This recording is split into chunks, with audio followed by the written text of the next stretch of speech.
All right, recording is on. All right, well, it is 6:30, so we will call to order.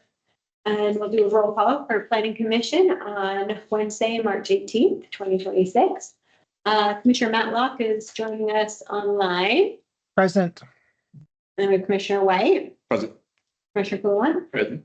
Commissioner Bowers, Present. Commissioner Fitzgibbon, Present. and Commissioner Teal.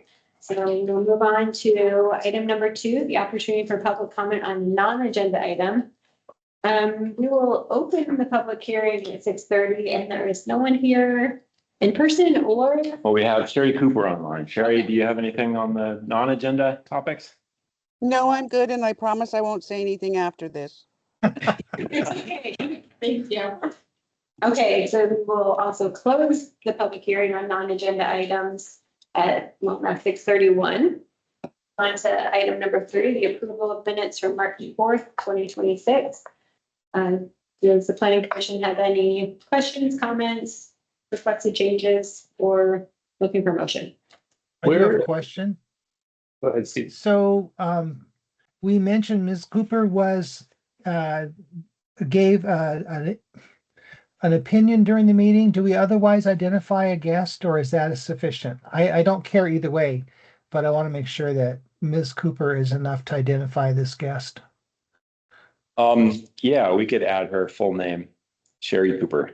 Yeah, Okay. otherwise We it's, don't do- Sorry, I'm interrupting. Finish. Go ahead. no, as I say, I don't know what the right thing to do is here to make sure that we're mentioning everything correctly. So I wanted to ask that question. We don't normally list guests, but if she provided comment, I think it's appropriate to provide her Right. full Okay. name there. Agreed. Yeah. Thank you. I saw that we're recording a transcript in this. Is there a place we can access the transcripts for these meetings? Yes, but policy from city is not to use AI on things. So I need to ask IT if that's fine to forward. The transcript or? Right. Yeah, that's what I want to know about because then it's like a public record that is subject to all the challenges of public records requirements. Is it AI capturing the transcript? It's just, I think it probably is actually. I would just say if there is a transcript, it'd be nice to see on the minutes, like where we might be able to access that. So if we're reading through the minutes, but then if you want a full transcript, you can find it on, Yeah, well, we have the full recording on the city's website. oh, it's just posted on the website. Yeah. Cool. Thanks. So with the name, we are not doing addresses anymore. Is that correct? Correct. That was all I was going to add when I interrupted. So I apologize. I was just gonna bring up that my last name has an S on the end in 3 and 4 in 2 spots. Not a big issue. Oh, yeah, thank It's a you. big issue. Okay, if there is nothing else, then. Motion. Who wants the second? Second. All right, all in favor? Aye. And none opposed. Okay, so we are on to item number 4, the introduction, the hearing, and the recommendation of North Bend Municipal Code 2025, the permitting timeframe amendments. And we will turn it over to staff. We will open the public hearing after commission has had a chance to ask some questions. All right, so these are permitting timeframes. It's not the most exciting topic, but it is a development regulation. So therefore, we need to bring it through the planning commission and up to council. What this comes from is the state legislature adopted amendments to the state permitting regulations. And previously, what we had was consistent with state law was 120 days just across the board for our time frame to turn permits around. The state, with their goals of trying to speed up the ability for developers to get development done, especially with housing, has shrunk some of those timeframes, but they also lengthened some of those timeframes, recognizing that some of those, the 120 days was not realistic in certain circumstances, particularly with projects that involve a public hearing, because there's a lot more time to schedule that hearing, get a hearing examiner, receive comment, address the comment, and then all the back and forth to close that out. So what the state has done is shortened the time frame from 120 days to 65 days for projects, project permits that do not require any kind of public notice. So that would be like your standard building permit, floodplain permit, general things that are not heavily complicated. They shrunk it from 120 days to 100 days for projects that require a public notice, but don't require a public hearing. So we've done that with our code here with what we're proposing to do. The state lengthened it from 120 days to 170 days for those projects that do involve both a public notice and a public hearing. The state also authorized local jurisdictions to extend the timeframes established under those rules in certain circumstances, if you justify that.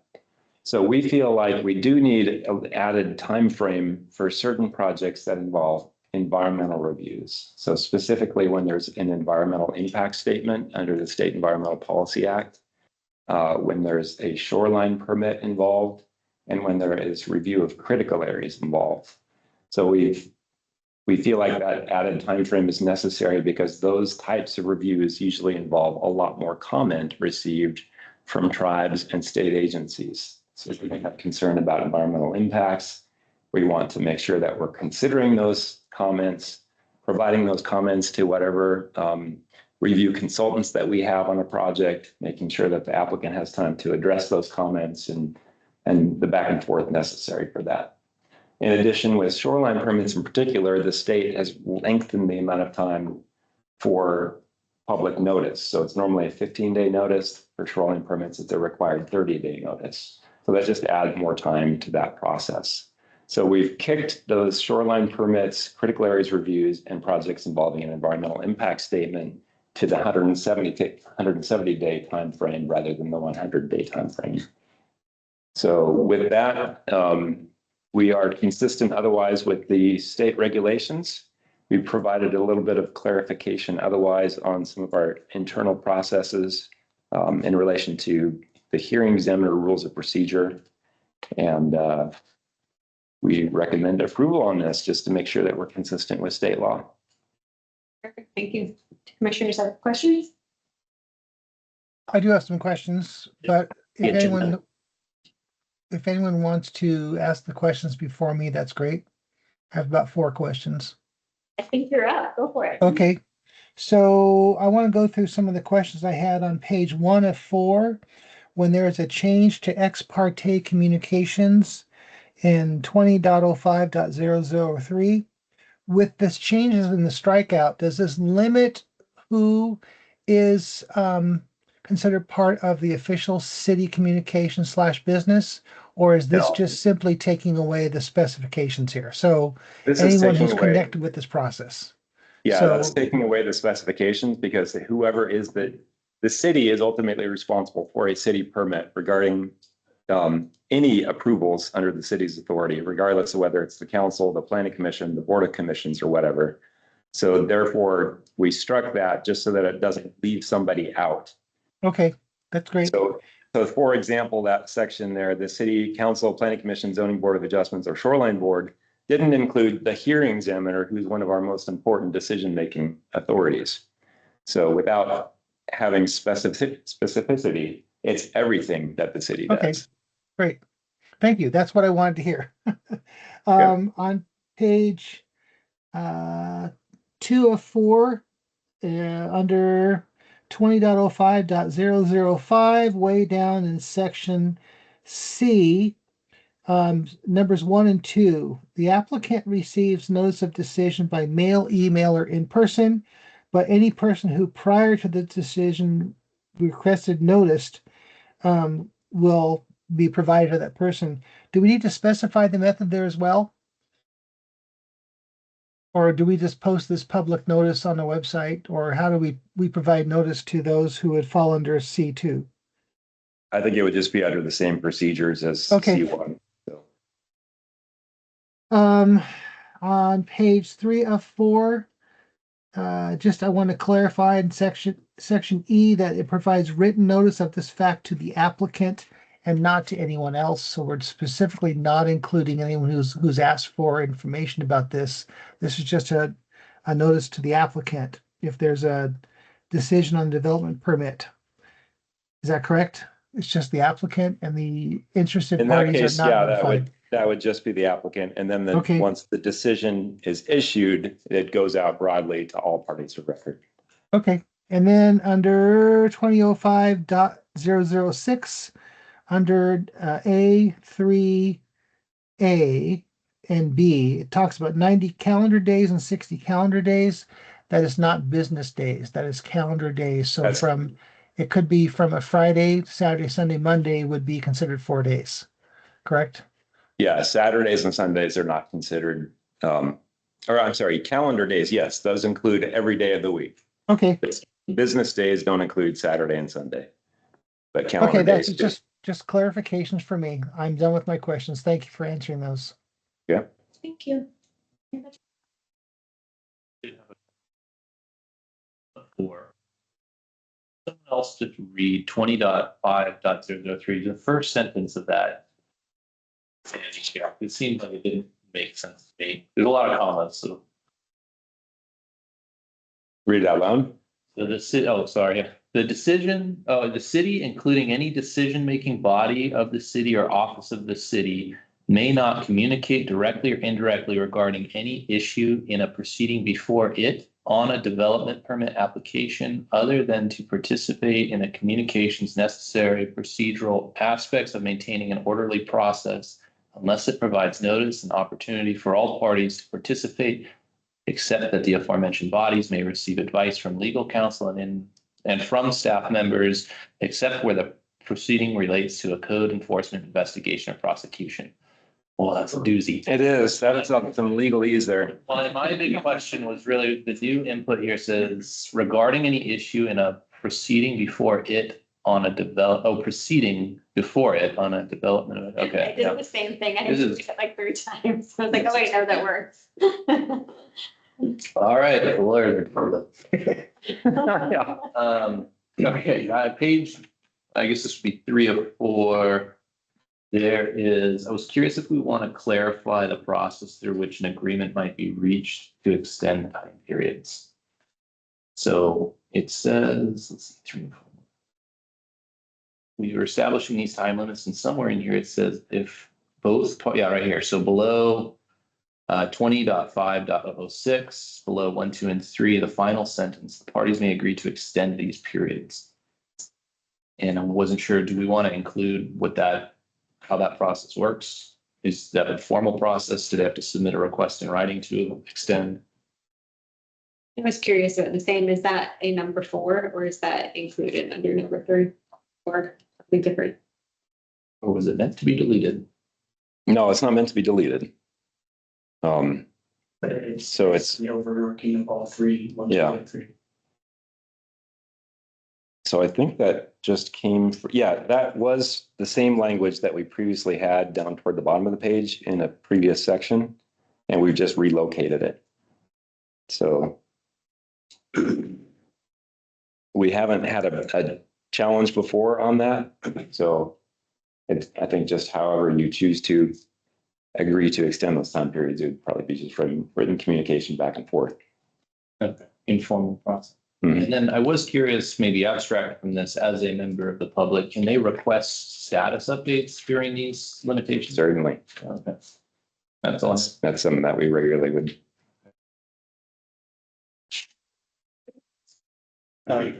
Sure, I had a couple comments. Page 104, 20.05.001. This wasn't a change, but I would like to suggest a change. The Director of Community Services or his, her designees. I'd like to change his, her to their, THEIR. Okay. That way it's more general.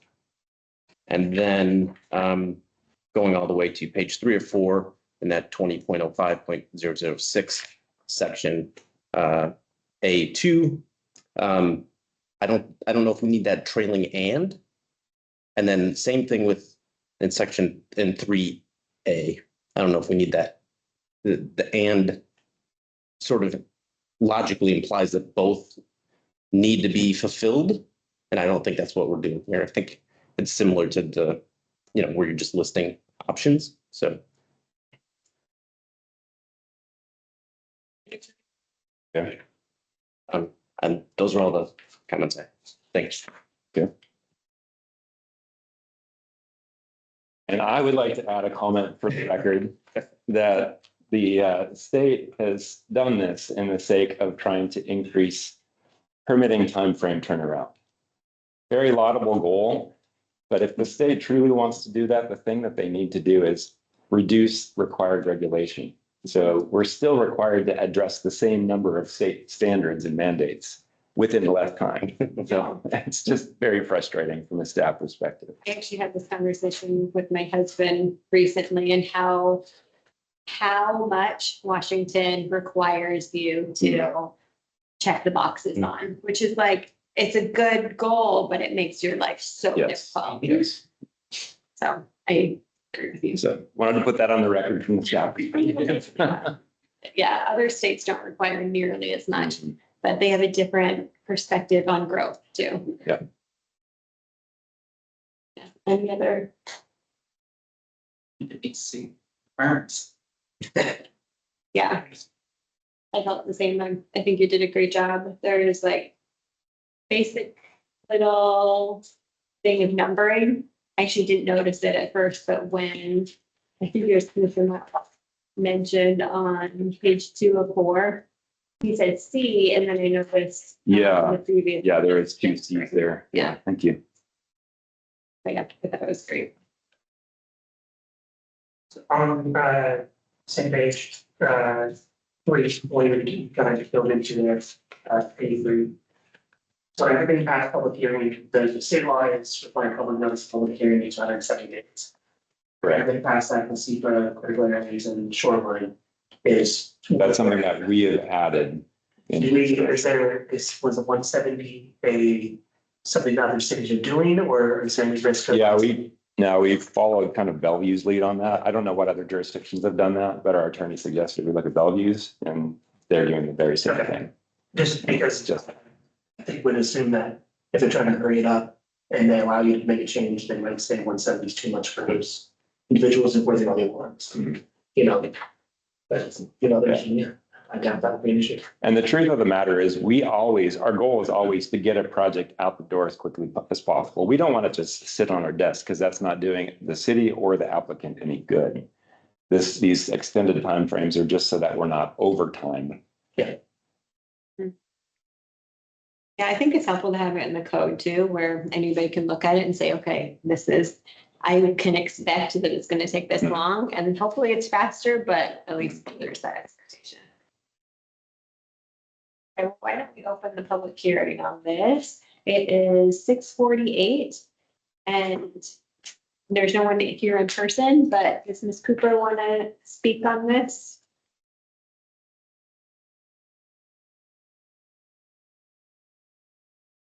Maybe she. Sure. Sorry, did I you was wish- on mute. Sorry, I was on mute. I'm good. Thank you. Okay, thank Yeah. you.